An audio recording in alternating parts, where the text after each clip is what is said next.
back, sir. Can I carry her back? No, thank you. Sorry. So sorry. Excuse me. Watson!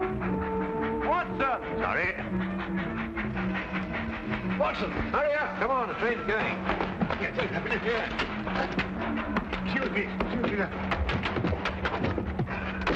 Was it a close call, Holmes? It certainly was. If you hadn't lingered to pass the time of day with that barmaid, we'd have had ample time. How did you know that I... Your elbow, it's wet. Well, you've obviously been leaning on a bar somewhere. And if I know you, it wasn't a bar man. Was she pretty? Yes, he was a lovely young lady, as a matter of fact. Came from Lancashire. Hasn't been in London very long. Blinko Watson. Sardines Taunton! Oh, I say, what a small world it is. Oh, good old Blinko. Best smile of the school ever had. I say, oh, man, you're putting it on a bit here and there, aren't you? Oh, particularly there. Oh, well, you know. Say, Holmes, do you know sardines? How do you do, sardines? Did you say Holmes? Not Mr. Sherlock Holmes. Oh, I see you've been reading about him in the papers, what? Oh, can't read anything else these days except about that last case of yours, Mr. Holmes. Yes, well, that presented a bit of a problem at first, but we managed to nail him before the finishing line, didn't we, Holmes? Oh, we did, Blinko. You know, I wouldn't be at all surprised if you were going fishing. Yes, we're going to Witchenham, no? Why, of course. I'm living at our old family place, Forthingham. That's near Witchenham. Oh, I say. Something wrong, ma'am? No, nothing really. I don't want to bother Mr. Holmes with my troubles. What sort of trouble, Mr. Taunton? Well, yes, it's my mummy. Oh, old Lady Taunton. No, my Egyptian mummy. Is your father married again? Oh, no, don't be silly, Blinko. One of those Egyptian fellows who were mummified thousands of years ago. That sort of mummy. Oh, you have that sort of a mummy? Yes. My Uncle Joseph sent it to me from Egypt. He's an archaeologist, you know. Well, it seems an odd thing to have sent you. Last year he sent me a crate of sand. Sand? Yes, from Sahara. The desert, you know. Just sand? Yes, that's all. Just sand. Arrived one morning like the mummy case. Mummy case? Yes, a chap called Amenhotep. No. Amenhotep. Priest of the 14th dynasty or something. Anyway, that's what Professor Van Tolkien said. Professor Von Tolkien? Yes, he's a colleague of my uncle's. Lives quite nearby. He couldn't fathom what was wrong with the mummy either. Precisely what is wrong with your mummy, Mr. Taunton? It laughs. I beg your pardon? It laughs. Laughs? Quite. How does it laugh? Well, now, we go something like this. No, not really like that. It's much eerier than that. More like this. See, when does it laugh? Oh, practically any time. Well, have you seen it laugh? Me? Oh, good heavens, no. Why don't you give it away? I can't. Nobody wants it. I say, Blinko. No, I'm awfully sorry. Oh, no, we... No, we couldn't. Well, look, why don't you burn it or chuck it in the river or something? Hmm? Oh, well, now, I know this sounds silly, but there's an inscription on it. Something like, who destroys my sleep, destroys himself. Professor Van Tolkien's translated it for me.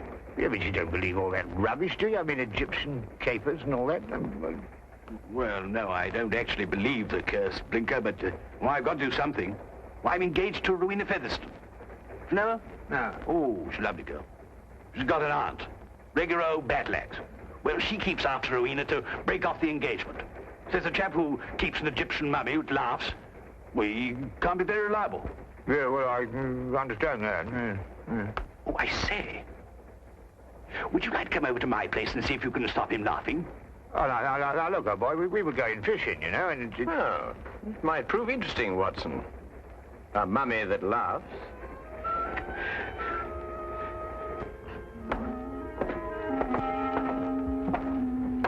This is, Amenhotep. Well, he doesn't look as if he had much to laugh about. You wouldn't think so, would you? You wait till you hear him, Blinko. Frightening, positively frightening. 14th dynasty, I see. Yes, an exceptionally fine sarcophagus. I must say the funerary carvings of the 14th dynasty were the most beautiful ever known. Ah, yes.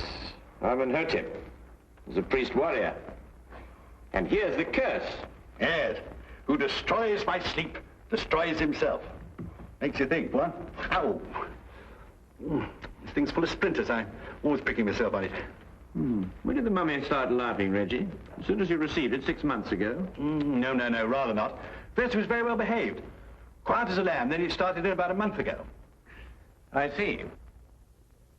I take it these are the other Egyptian trophies your uncle sent you. Yes, rather. I stick them all in this room here. I call it my Egyptian room.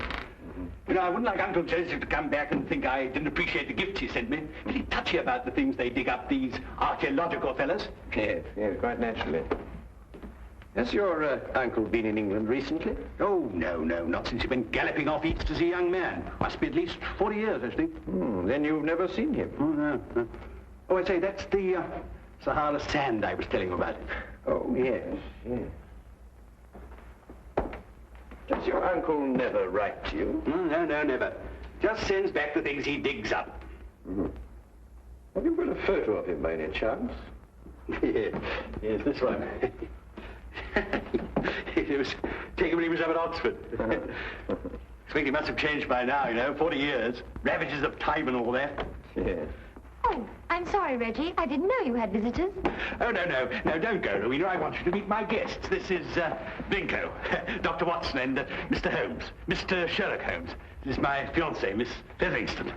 Mr. Sherlock Holmes, the detective? Yes.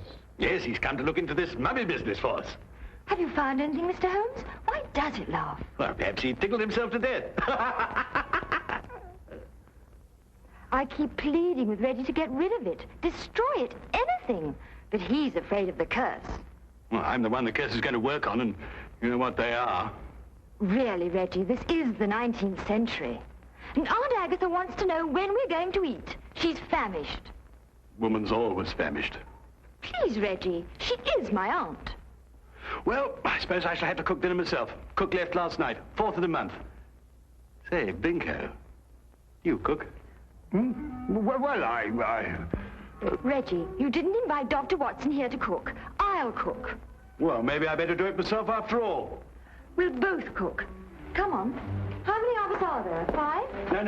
No, 6. I've asked Professor von Tolkins to dine. I say, if you'd like a glass of sherry or a brandy or soda or something, you'll find it all in the cupboard over there.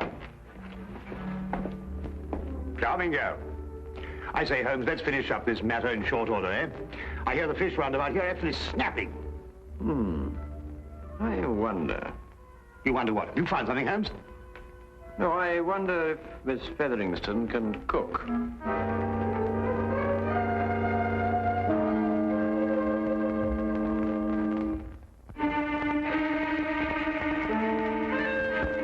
A doctor, young man, you say? A veterinary, no doubt. Madam, I'm a graduate of the Royal College of Physicians. I specialize in human beings. And you detect, young man, I understand. Yes, madam. I detect. Work with the police? Well, on occasion. No wonder the crime rate's going up. Rowena, do we or do we not eat? In the numbers, Auntie. We're bringing the food in. Reggie tells me you've recently come back from Egypt, Professor. Yes, Mr. Holmes. Just a few months ago. I have retired from active participation in Egyptology. I see. I understand that you met Reggie's uncle while you were out there. Yes, Professor Taunton and I excavated for a long time together in the valley of the Lower Nile. Is Professor Taunton still active? Yes, Joseph is engaged in important excavation at the present time. You must be very glad to see all your old friends and relations again, Professor, after all these years.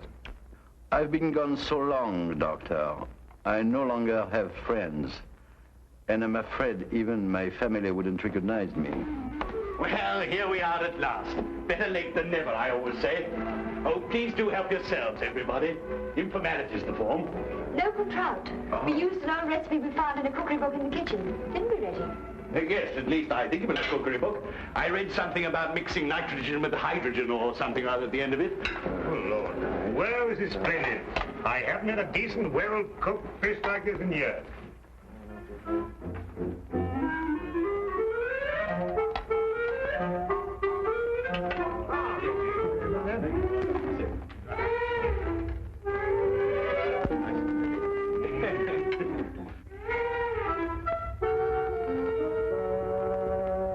Rubber. Sheer, unchewable rubber. I think it's very edible. What do you think, Holmes? Quite. Yeah, who knows? A sauce might have improved it somehow. It's quite delicious, Miss Featheringstone. I believe you're accustomed to eating beetles and locusts, which I'm told are considered delicacies in your country.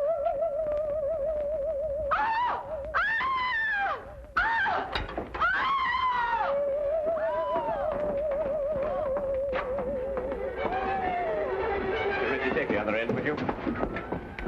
Carefully, please. Carefully. Yep.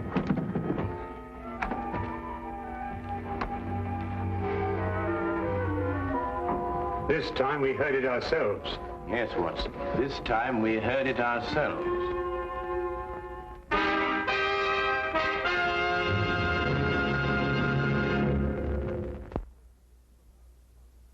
And now we return to the case of the laughing mummy. Of all the silly things I've been inveigled into by you, this is the silliest. There we are.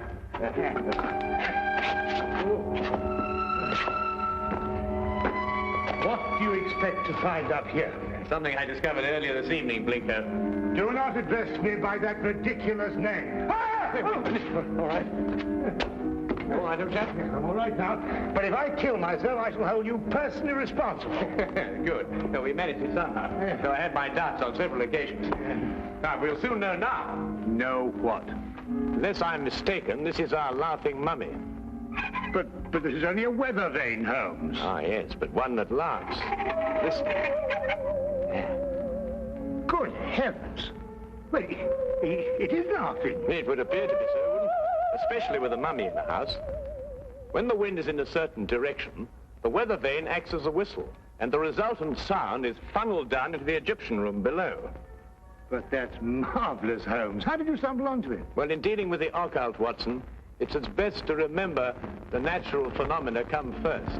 Here, give me a hand with this, would you? Yeah.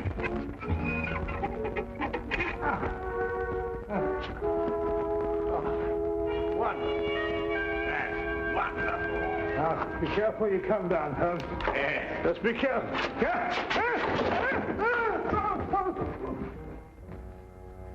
Here, Watson, would you hang on to this, please? Watson, are you taking it? Where have you gone? Watson? Watson? Watson? Do you think they know what they're doing, Reggie, dashing out of the house like this? Maybe not Blinko. Well, Mr. Holmes seems very capable. Oh, yes. He's the reliable type. Doesn't say much, but when he does, it's to the point. Like me. Tell me, Professor, is it the first mummy you ever heard of that laughs? The very first, Miss Featheringstone, and I'm quite sure that... Dr. Watson, what's happened? I slid off the roof.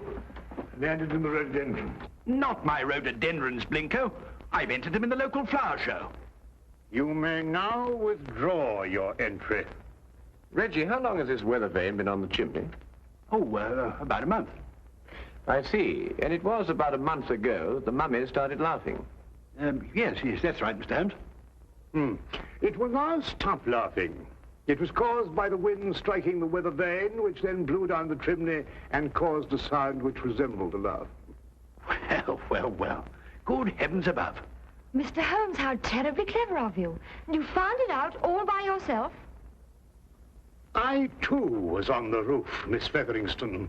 Oh, I know. I think you're both terribly clever. My compliments, Mr. Holmes. The simplicity of the explanation escaped us all, though I knew, of course, there was an explanation. Well, now we can all go and finish dinner. We've got something else coming, I think. Lamb, isn't it, Rowena? I think so. Meat of some kind. Good. Oh, Reggie. Yes, Mr. Holmes? Who stuck this on the chimney? Well, I did. It was lying about the place, so I stuck it up there to keep it out of the way. Oh, I see. Thank you. You know, I believe I'll miss him laughing. Made him human somehow. Almost chummy. Chummy mummy. Oh, well, that's another mystery we've solved, eh, Holmes? Yes, Watson. But in solving it, we've been confronted by a far deeper mystery. Eh? What do you mean? You may observe the sarcophagus is of the 14th dynasty, but the mummy itself is of a much later period. Well, perhaps they had an old box lying about when the chap died. Yes, possibly. But it would have to be lying about for a very long time.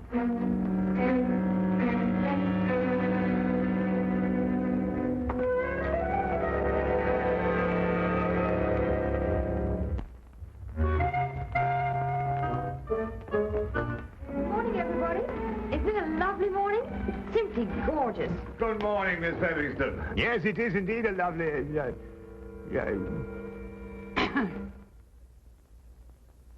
You look very refreshing, Miss Featherington. Very refreshing. And I am. No mummy laughing any longer, thanks to you, Mr. Holmes. Well, I say, what early birds we all are. Morning, everybody. Morning.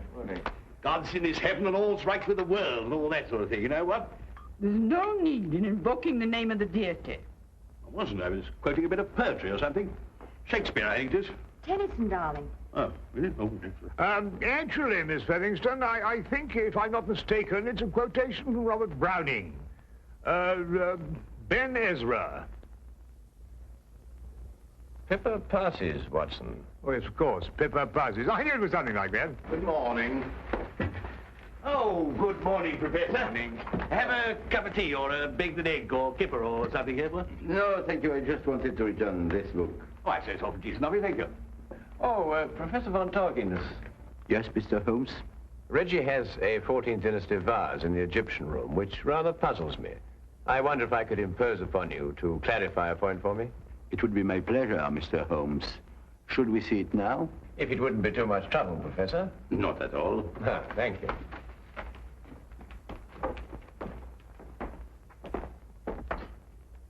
Yes, the composition of the pottery struck me as being rather later than the 14th dynasty, Professor. This is the vase I referred to. Considerably later, Mr. Holmes. The 18th dynasty, in fact. I rather thought Reggie was mistaken, as he was also mistaken about the mummy. The mummy? I'm afraid I don't understand. Don't you? I believe it was you who told Reggie that Amenhotep was of the 14th dynasty. It was, Mr. Holmes. But of course, this mummy, like the vase, is of a considerably later period. Really? How much later would you estimate, Mr. Holmes? Well, I'd say 4,000 years later.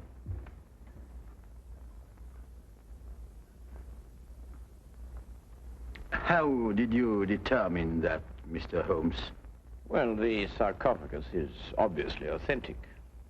The burial wrappings of the mummy itself are of a comparatively modern Egyptian weave. Expertly aged, I admit.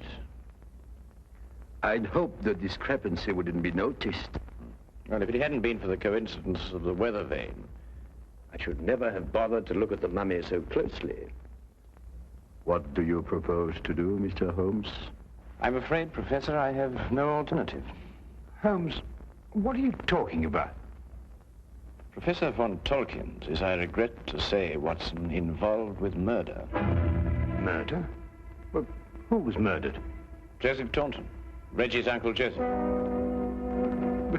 But how do you know? Where's the body? You are gazing, Watson, at the mummified remains. Oh, no, really. You're right, Mr. Holmes. This is Joseph Taunton. And if I killed him... What do you mean, if you killed him? I don't know. That sounds strange, doesn't it? Joseph Taunton and I were friends. We devoted our lives to excavating the glories of Egypt. And last year we discovered the tomb of Amenhotep. An untouched tomb, Mr. Holmes. Over 4,000 years. Joseph and I were the first human beings to set foot in it since the day it was sealed. Can you imagine what that meant to us? Yes, I can understand that. Joseph was beside himself. He wanted to open the mummy case immediately, but it was wrong, Mr. Holmes. The case had to be opened carefully, delicately. We quarreled. I tried to restrain Joseph physically, but he broke loose from me. He ran to the case and opened it, and then... And then, Professor? And then he staggered and dropped dead. As he opened the sarcophagus? Yes. There were no witnesses to what had happened, Mr. Holmes.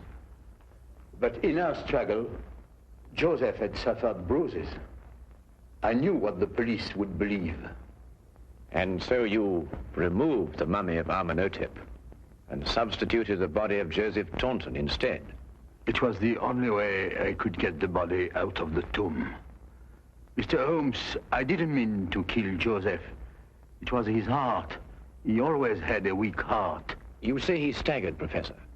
What did he do as he staggered? He grasped his throat as if he were choking. Watson, would you oblige me by removing the cover of the sarcophagus? Yes, of course.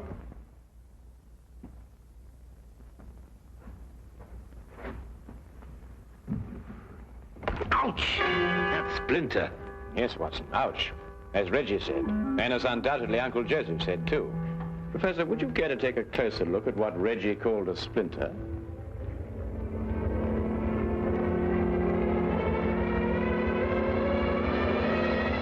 What? It's a hollow needle that would pierce the skin of anyone who touched it. But I don't understand. The curse of Amenhotep, and a hollow needle that contained the venom of an asp. The same snake poison that killed Cleopatra, and that killed your friend, Joseph Taunton. The most marked symptom of asp poisoning is suffocation. The victim instinctively clutches his throat. But then, it wasn't our fight. No. And traces of the poison may still be found in the body, even after mummification. I say, Holmes, you don't think there's any of that poison left in the needle, do you? Because, well, if so... The next few minutes will determine that, Watson. What? Well, how's old Amenhotep doing? I bet he's feeling down in the mouth now he's stopped laughing. You'll be glad to learn, Reggie, that the professor has offered to take the mummy off your hands. Oh, I say, that's awfully decent of you, Professor. What you going to do with him? But he's also considered giving it a fitting burial. Oh, of course. Now, why didn't I think of that? Do you realize what this means, Rowena? Now we can be married. That old... I mean, your aunt, well, she won't have a leg to stand on.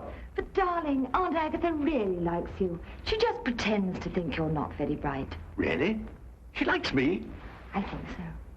Oh, well then. Let's go and tell her the good news. Thank you, Mr. Holmes. Not at all, Professor. Holmes! Holmes! What? What's the matter? Why, you look ill. It's the poison. I can't get my breath. No, relax, Watson, relax. If there'd been any poison left in that needle, Reggie would long since have joined his ancestors. Unfortunately, the curse only worked once. Oh. Ridiculous. Yes, but Holmes. Oh, that's all very well, but I still can't get my breath. Not again. It's probably the food we've been subjected to. Yes, I myself would prefer some of that fish that you insist on pursuing up and down the waterways of England with such wild abandon. Yes, of course. Curse. Utter nonsense.